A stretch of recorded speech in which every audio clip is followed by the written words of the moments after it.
అందరికీ నమస్కారం. నేను మీ గంటి ఉష. నా మిత్రులకి, శ్రేయోభిలాషులకి, సబ్స్క్రైబర్స్కి మంచి మంచి కామెంట్స్ తోటి నా వీడియోస్ని అభిమానిస్తున్నటువంటి అందరికీ కూడా కృతజ్ఞతలండి. నా శుభాభినందనలు కూడా. జై శ్రీరామ్. మనకి ఒక ఆర్యోక్తి ఉంది. అదేంటంటే, కార్యేషు దాసి, కరణేషు మంత్రి, భోజ్యేషు మాత, శయనేషు రంభ, రూపేచ లక్ష్మి, క్షమయా ధరిత్రి, షట్ ధర్మయుక్త, కులధర్మపత్ని. అంటే ఒక కులం ఇంటి ఇల్లాలకి ఏ ఏ లక్షణాలు ఉండాలి అని అన్నవి చెప్పారు. ఏంటది అంటే, కార్యేషు దాసి అని అంటే దాసిలా పని చెయ్యడం అన్నది కాదండి. ఎలా అయితే దాసి ఒకసారి ఒక పని చెప్పిన తర్వాత దానిని అదే విధంగా శ్రద్ధగా పని పూర్తి చేస్తుందో, ఇంక ఇప్పటి కాలం వాళ్ళని విడిచిపెట్టండి.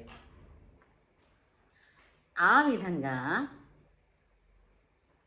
ఒళ్ళు దాచుకోకుండా పనిచేశారంటారు. అంటే శ్రద్ధాపూర్వకంగా ఎక్కడ తీసినవి అక్కడ పెట్టుకోవడం, ఎక్కడ ఉండాల్సినవి అక్కడ ఉంచడం, ఎప్పటికి ఏది అవసరం ఉండాలో దాన్ని అందుబాటులో, ఏ గదిలో ఏది అందుబాటులో ఉండాలో ఇలాంటివన్నీ సర్దుకోవడాన్ని కార్యేషు దాసి అనంటే, మన ఇంట్లో ఏం కావాలి, ఎలా ఉండాలి అన్నది మనకన్నా ఇతరులకి తెలియదు కదా, అది. అలాగే కరణేషు మంత్రి అంటే, ఇప్పుడు కుటుంబం అన్నది ఒక రాజ్యం అనుకుందాం. యజమాని అన్నీ తెలిసి ఉండాలి, అందరికీ ఏం కావాలి, ఏ విధమైనటువంటి అవసరాలు ఉంటాయి, ఎలా వాటిని తీర్చాలి, ఆ తీర్చడంతో పాటుగా కుటుంబాన్ని అభివృద్ధి పదం వైపు ఎలా తీసుకెళ్ళాలి, ఎక్కడా పొరపొచ్చాలు లేకుండా, ఈతి బాధలు లేకుండా, అంటే ధనం గురించినటువంటి నష్టాలు తెచ్చుకోకుండా జాగ్రత్తగా ఆరోగ్యాన్ని, కుటుంబ పరువుని, కుటుంబ ధనాన్ని అన్నిటిని కూడా జాగ్రత్తగా చూసుకోగలగాలి అని అంటే మంత్రి ఉండాలి. ఒక రాజుకి మంత్రి ఎంత అవసరమో, ఒక కుటుంబానికి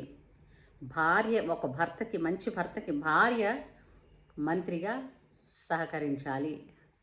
అది భోజ్యేషు మాత.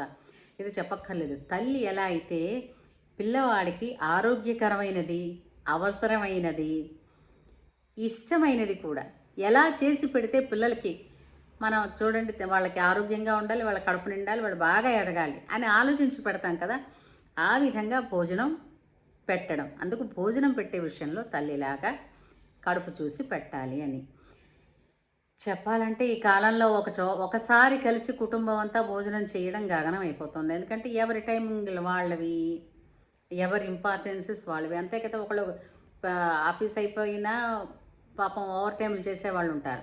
ఇంకోళ్ళు ఏంటంటే ఇంట్లోనే వర్క్ ఫ్రమ్ హోమ్ అంటూ ఆ టైం అప్పుడు మీటింగుల్లో ఉంటారు, ఏంటది ల్యాప్టాప్ల్లోంచి మీటింగుల్లో ఉంటారు. ఇంకొకళ్ళు హోంవర్క్లు అంటారు.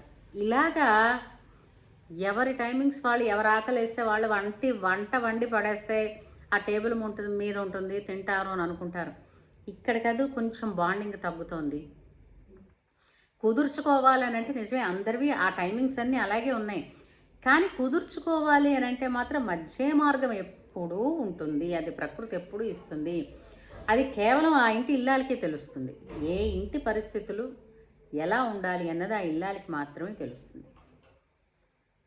అంచేత భోజ్యేషు మాత, శయనేషు రంభ. ఇక్కడ రంభ అంటే ఏదో రకరకాలుగా కథలు చెప్తారు, కానీ ఒక ఆత్మీయత అండి. భార్యాభర్తల మధ్య ప్రతిరోజు కూడా ఏదో అదే ఉంటుందన్నది కాదండి, ఉండదు కూడా. కేవలం ఏంటంటే పొద్దున్నంతా ఎవరి పనుల్లో వాళ్ళు అలసిపోతారు. సాయంత్రం రాత్రి పడుకునే వేళకి మళ్ళీ ఒక చోట చేరినప్పుడు ఒకరికి ఒకరు నీకు నేనున్నాను అంటే, నీకు నేనున్నాను అని ఇద్దరికి ఉండేటటువంటి ఒక స్వాంతన, ఒకరికొకరు స్వాంతన, అది కదూ కొండంత ధైర్యం ఇస్తుంది. ఏ ఇల్లాలకైనా అమ్మయ్య కంటి ముందు పిల్లలు శుభ్రంగా ఉన్నారు, భర్త ఎంత హాయిగా నిద్రపోతుంది. ఏ పెద్ద పెద్దవి కోరికలు ఉండవండి ఇల్లాలకి. ఈ కాలంలో ఇంకా చాలామందిని విడిచిపెట్టేసేయండి. రకరకాల కోరికలు కోరుతున్న వాళ్ళు ఉన్నారు అనుకోండి. నేను వాళ్ళందరి గురించి అంటం లేదు. ఈ ఈ ధర్మపదాన్ని నమ్ముకుని వెళుతున్న వాళ్ళు, ఉత్తమ ఇల్లాళ్ళు ఎంతోమంది ఉన్నారు. వాళ్ళ పాదాలకి నేను శిరస్సు వంచి నమస్కారాలు పెడతాను. అంత గౌరవం నాకు. సనాతన ధర్మాన్ని పాటించే వాళ్ళన్నా, అంతేకాదు ధర్మబద్ధమైనటువంటి జీవితం గడిపే వాళ్ళన్నా సరే. అంతేగాని ఒకడు కాకపోతే ఏమిటిది వాడు ప్రలోభ పెట్టాడు, ఇంకొకడేమో పొట్టివాడు, ఇంకోడేమో వాడికి ఏం చేత కాదు, ఇది కాదు. అలాంటి వాళ్ళు ఈ మధ్యకాలంలో చాలా ఎక్కువ మందిని చూస్తున్నాము. అవి కొంచెం ఏంటి దౌర్భాగ్యం అని అనిపిస్తుంది, కానీ అది కాదు. అది ఒకటి లక్షల రూపాయలు పెట్టి కొనుక్కున్న నగనైనా చిన్న తేడా వచ్చినా నచ్చకపోయినా మీరు మార్చచ్చు. జీవితాన్ని మార్చలేము అని అంటే మీరు అనుకుంటారు భర్తను మార్చేస్తే జీవితం మారిపోతుందని. ఎందుకంటే ఈ భర్తతోనే కదా తగువులు ఉన్నాయని. అవునా కదా? కానీ తగువు అన్నది ఎలా ఉంటుంది? ఇప్పుడు ఒకరితో పడనిది మరొకరితో రెండోదైతే పడుతుందంటారా? ఎంచడం అంటూ మొదలు పెడితే ప్రతి మనిషిలోనూ లోపాలు ఉంటాయండి. ప్రతి మనిషిలోనూ లోపాలు ఉంటాయి. కానీ లోపాలను అధిగమించి వెళ్ళడం కాదు మన పురాణాలన్నీ చెప్తున్నాయి. సరే, ఇప్పుడు మరీ కొంత మీకేం తెలుసండి, మేము ఎన్నో బాధలు పడుతున్నాము అంటారు. నిజమే. కానీ ప్రతి బాధకి కూడా చాలామంది ఏం చేస్తుంటారంటే నా ఉద్దేశంలో పూర్తిగా నోరు మూసుకుని భరించేయడం. భరించేసి నీ మీద సింపతి వస్తుంది, ఆ మనిషి మీద కోపం అసహ్యం పెరిగిపోతుంది. ఒక మనిషి మీద ప్రేమ ఉంటే కలిసి ఉండగలరు తప్ప ఎప్పుడైతే అసహ్యం అంటూ మొదలుపెట్టిందో కలిసి ఉండలేరు. కాబట్టి అవతల మనిషి క్రూరంగా బిహేవ్ చేస్తున్నప్పుడు ఆ లోపం ఎక్కడుందో తెలుసుకుని ముందు దాన్ని ఎన్కౌంటర్ చేసే ప్రయత్నం చేయాలి. సహజంగా అంత ఓపికలు అవసరం. మాకేంటని సంపాదిస్తున్నాం, ఇంత అవసరం ఈ జీవితం. ఇప్పుడు అక్కడ కూర్చి వాళ్ళని బాగు చేయడానికి నేను లేను, వీళ్ళని బాగు చేయడానికి నేను లేను అన్నవి చెప్పుకుంటూ వెళ్తున్న వాళ్ళ గురించి మనం ఏం చెప్తాం? నిజమే. ఇప్పుడు కాలాన్ని బట్టి సమయాలు లేవు కాబట్టి ఇది కాకపోతే మరొకటి, ఇది కాకపోతే మరొకటి. అందరూ అలా అని నేను అంటలేదు, కానీ ఒకసారి ఆలోచించమని చెప్తున్నాను. రూపేచ లక్ష్మి అంటే లక్ష్మ అనగానే దానికి అర్థం ఏంటంటే లక్షణము. తర్వాత శుచి అంటే ఎప్పుడు చూసినా సహజంగా నన్ను తిట్టుకోకండి కానీ నాకు నచ్చదు కదా అని అందరికీ నచ్చదా అంటారు. పొద్దున్న లేదు రాత్రి లేదు, దాని పేరు నైటీ, కానీ పగలంతా కూడా ఓ నైటీ వేసుకొని మీదనో తువ్వాలు వేసుకుంటారు. ఏం దౌర్భాగ్యమో నాకు అర్థం కాదు. అదేంటో మళ్ళీ ఏదన్నా ఫంక్షన్ అనేసరికల్లా అద్భుతమైనటువంటి పట్టు చీరలు, రకరకాల డిజైనర్ శారీసు, తర్వాత వాటి మీద అద్భుతంగా ఈ మగ్గం మీద కుట్టినటువంటి బ్రహ్మాండమైనటువంటి ఎంబ్రాయిడరీలతో ఉండేటువంటి బ్లౌజులు వేసుకుంటారు. అప్పుడప్పుడు నాకు అనిపిస్తుంది ఇంట్లో ఉండే వాళ్ళకి ఆ దౌర్భాగ్యమైన నైటివేనా గతి, పై వాళ్ళ కోసమైనా ఈ చీరలని. తప్పుగా నన్ను అనుకోకండి, చెప్తున్నాను. బయటికి వెళ్ళే ఫంక్షన్లు రోజు ఉండవు కదా. రోజు ఇంట్లో ఉండే మనుషులు చూసేటప్పుడు లక్షణంగా ఉండాలి. నైటీ మంది కాదు. మొన్న మనకి గోవింద సేవ ఛానల్ సత్యభామ గారు చెప్పారు చూసారా, అసలు కచ్చబోసి కట్టుకోవడమే మొట్టమొదట్లో మనకు ఉండేది. 9 గజాల చీర కట్టుకునేవారు. ఇప్పుడు అది ఆ నేత చీర మొయ్యలేక 6 గజాలకు తెచ్చారు. 6 గజాలు కూడా 5.5 మీటర్లకు పడిపోయింది ఇప్పుడు చీర. నాకు తెలుసు, మా అత్తగారు ఆవిడ పోయే వరకు కూడా ఆవిడని ఒక్కనాడు నేను మామూలుగా మన ఇలా కుచ్చెళ్ళు పోసిన చీర కట్టుకోవడం చూడలేదు. ఆవిడ ఎప్పుడు కుడిపేట వేసుకుని అడ్డకచ్చ అంటారు, ద్రావిళ్ళ అడ్డకచ్చ ఆ అడ్డకచ్చ కట్టుకునే ఉండేవారు ఎప్పుడూ కూడా. మీకు మరాఠీలో పూనాలో చూడండి, పూనా బొంబేలో చూడండి, వాళ్ళు 9 గజాల చీరే కట్టుకుంటారు. కూరగాయలు అమ్మేవాళ్ళు, మార్కెట్లో మీకు ఎక్కువగా కనపడుతూ ఉంటారు. ఎంత లక్షణంగా ఉంటారండి. అది ఎంత ఎంత బాగుంటుంది ఆ కట్టు. అంతేకాదు వాళ్ళు కాళ్ళకి మెట్టెలు పెట్టుకున్నారంటే మనం మా అయితే ఎంత ఓ తులం మెట్టెలు పెట్టుకుంటాం. వాళ్ళు 9 వేసి 10 తులాల మట్టెలు పెట్టుకుంటారు కాళ్ళకి. తెలుసా మీకు? అది ఎంత లక్షణంగా ఉంటారో. ఒంటి నిండా 9 గజాల చీర.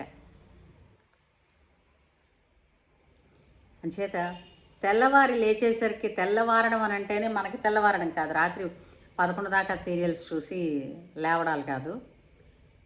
తెల్లవారుజామున లేచే స్త్రీలు చాలామంది ఉన్నారు ఇప్పటికీ. వాళ్ళందరికీ కూడా పాదాభివందనాలు. I respect them. అలా తెల్లవారుజామునే లేచి ముందు ముందు శుచిగా తను స్నానం చేసి చక్కగా బొట్టు పెట్టుకుని కళగా అటు ఇటు కనపడతా ఉంటే ఎంత బాగుంటుందండి. గుమ్మంలో ఇంట్లో వెంటనే ముందు దీపం వెలిగించుకుని కదా. అలాగా రూపేచ లక్ష్మి అంటే ఎప్పుడు చిరునవ్వుతో ఉండడం. ప్రద్దానికి పుట్టెడు ఆముదాలు ఉడుకుతున్నట్టు ఆ మొహం ఏమిటనే అది మా అమ్మ ఎవరైనా కోపంగా మొహం పెట్టుకుంటే. అట్లాగా నవ్వుతూ ఉండాలి ఎప్పుడు కూడా. ఎందుకంటే నవ్వుకి కాస్ట్ లేదు. ఎప్పుడు చెట్టుకి మనం చెట్టు పెంచామనుకోండి, ఆ కొమ్మకి పువ్వు ప్రతిరోజు పుయ్యకపోవచ్చు, ఏదో 4 రోజులకు ఒకసారో లేదా నెలలో 4-5 సార్లు పూస్తుందేమో. కానీ మన మొహం మీద నవ్వు ఎప్పుడూ పూస్తుంది. దానికి నీళ్లు పొయ్యాలా ఏమీ లేదు, కాస్త నవ్వు నవ్వడమే. ఆ నవ్వు ఎదుటి వాళ్ళ మనసులో ఎంతో ప్రశాంతతనిస్తుంది. అంచేత రూపేర్చ లక్ష్మి. క్షమయా ధరిత్రి అనంటే క్షమించడంలో భూమికి ఉండేటటువంటి సహనం ఉండాలి అంటారు. అంటే క్షమించడం అంటే మీరు అంటారు ఏంటండి, కత్తులు పెట్టి నరికేస్తూ ఉంటే, ఉరి వేసేస్తూ ఉంటే, కొడతా ఉంటే అప్పుడు క్షమతో చూడమన్నారు. అంతవరకు తెచ్చుకోకండి అమ్మా. ఎప్పుడు కూడా ఏంటది పీకల మొయ్య తెచ్చుకున్నాక అప్పుడు ప్రయత్నం చేయలేం. ఎప్పుడైతే మీరు ఆ అవతల వ్యక్తిలో లోపం ఉంది, అది కోపమే కావచ్చు, లోపంగా ప్రథమ కోపం కావచ్చు, ఏది కావచ్చు, దీన్ని నేను ఎలా ఎన్కౌంటర్ చేస్తాను. ఆర్గ్యుమెంట్స్తో అయితే అది జరగదు. ఎప్పుడైనా చూడండి, ఆర్గ్యుమెంట్స్లో ఎవరు గెలవలేరు ఆయాసం తప్ప. ఎందుకంటే ఎవరి పాయింట్స్ వాళ్ళకు ఉంటాయి ఎప్పుడు కూడా. అది మరింత ఈగోస్ని పెంచుతుంది. మనకి ఎంత బాగా ఆర్గ్యూ చేసాం అన్నది కాదు, సమస్యని నిర్మూలించగలిగామా లేదా, అధిగమించామా లేదా, మళ్ళీ ఆ సమస్య తలెత్తకుండా చేశామా లేదా, ఇది కదా కావాల్సింది. అంచేత క్షమయా ధరిత్రి అని అంటే తెలివితో ఓర్పుతో కూడుకున్నటువంటి సహనం. ఈ లక్షణాలు ఉన్న స్త్రీని షట్ధర్మయుక్త కులధర్మపత్ని అంటే ఒక కులధర్మపత్నికి ఉండాల్సిన లక్షణాలు శాస్త్రం ఇది చెప్పింది. అంతేనా, మనకి రామాయణంలో కూడా అసలు ఎలాంటి దంపతుల్ని అంటే ఎవరిని వధూవరులని మనం దంపతులుగా చేయవచ్చు అంటే అందులో చెప్తారు తుల్యాభిజన లక్షణ. అంటే సీతకి రాముడికి అంటే ఒకరి మనస్సు ఒకరికి తెలుసుకున్నారు. ఓకే, వీళ్ళ యాటిట్యూడ్ ఇది, ఓకే వీళ్ళ లక్షణాలు ఇవి, దీనికి తగ్గట్టుగా లోపాలని బయట పెట్టుకోకుండా ఆ లోపాలని అధిగమించేటట్టు ఆ ఉత్తమమైనటువంటి వాతావరణాన్ని, ప్రశాంతమైనటువంటి వాతావరణాన్ని క్రియేట్ చేసుకోవడం కష్టమే కావచ్చు. కానీ బయట ఎవడికో నెలకు జీతం ఇచ్చేవాడి కోసం ఎంతో కష్టపడి ఎంతో ఇంప్రెస్ చేసుకోవడానికి ప్రయత్నం చేస్తాం. ఫైనల్లీ కొన్ని సంవత్సరాల తర్వాత నువ్వు రిటైర్ అయ్యి తీరాలి, నీకు ఆ జీతం ఉండదు. కానీ నీకు జీతం ఇవ్వరని అనుకుంటున్నావేమో, నీ కుటుంబం తాలూకు శాంతి, అభివృద్ధి, ఆరోగ్యం, 10 మందిలో ఒక పరువు, ప్రతిష్ట, అవన్నీ కూడా ఇందులోనే నీ చిరునవ్వులోనే దాగి ఉన్నాయి కదా. అందుచేత ఇక్కడ సహనం చూపించి ఇక్కడ గెలవడం, ప్రతి వాళ్ళు అదే అంటారు ఇంట గెలిచి రచ్చగలవండి అని. ఇక్కడ గెలవడం ముఖ్యం కదా.